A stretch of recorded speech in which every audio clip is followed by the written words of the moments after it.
Greetings from the Metropolitan Community Church of Washington, D.C., USA, and greetings from the Council of Elders.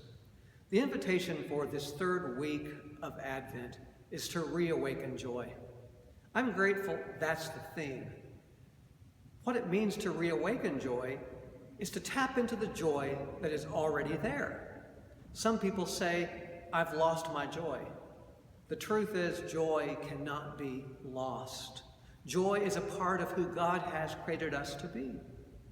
At times, joy can go dormant. At times, it seems like joy has been pushed away or pushed out.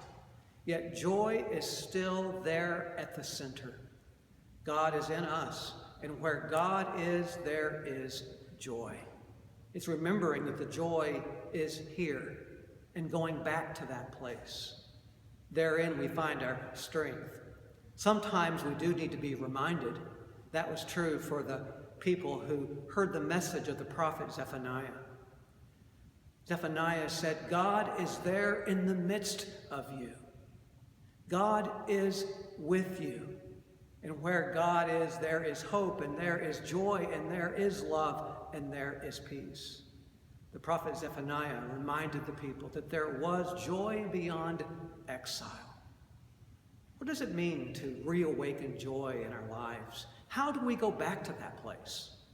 First of all, I think the way we go back to joy is to do joy. Do joyful things, even when you're not feeling it.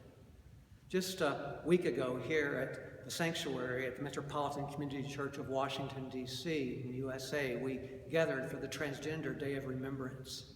This sanctuary was filled with people lining the walls in every seat all the way to the back. One of the largest events we've had this year. The truth is, it was not a happy event. It was not a happy event because we were remembering those who had died because of bigotry and hatred towards transgender people in the last year. That was a sad occasion. There were many tears. Yet beyond the tears and beyond the sadness, there was a deep joy. There was a deep joy because we had gathered as God's beloved community. We heard the stories, we named the names, and we found strength in each other. And there in community, we found a deep, abiding joy. Do joy. Advocate for the environment. Speak out against racism. Do all that you can to make the world a better place right there where you are. During this busy Advent and Christmas season, we have a great opportunity to do joy. During this busy season, do something, even something small, to take the load off of someone else. Maybe even do it anonymously. You will tap into that joyful place that is always right there at the center. That was also the message of John the Baptist. When John the Baptist was doing the good news by preaching the good news, people asked, what are we to do? He said, if you have an extra shirt, give it to someone who needs it. If you know someone that's hungry, feed them. Reawaken joy by doing joyful things. Another way to reawaken joy is to spend time with joyful people. One of the most joyful persons I know is a friend of mine, Winifred Boyd. We met over 20 years ago when I first went to Resurrection MCC in Houston, Texas, USA. She is one who discovered joy despite her circumstances. In 1989, her son Andy died of AIDS, but she did not let her grief shut her down. Later, she was diagnosed with breast cancer and became a breast cancer survivor, victorious. She's with us here tonight, celebrating Thanksgiving here in the USA in Washington, D.C. And Winifred, if you could come here just for a moment. Tell me about how it is that you are so joyful. Well, to me, joyful means love. To share your love, the love that you have to others. And I think after Andy died, somehow I just had more love and I needed to share it. I'm sure that was through God that happened.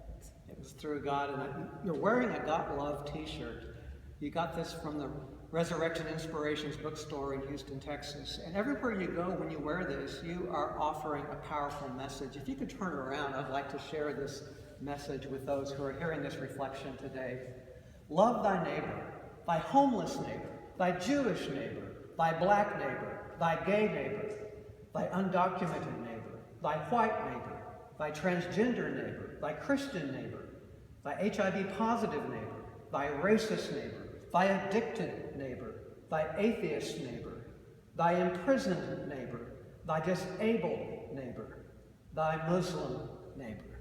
I love how during this season of Advent, the themes are all woven together.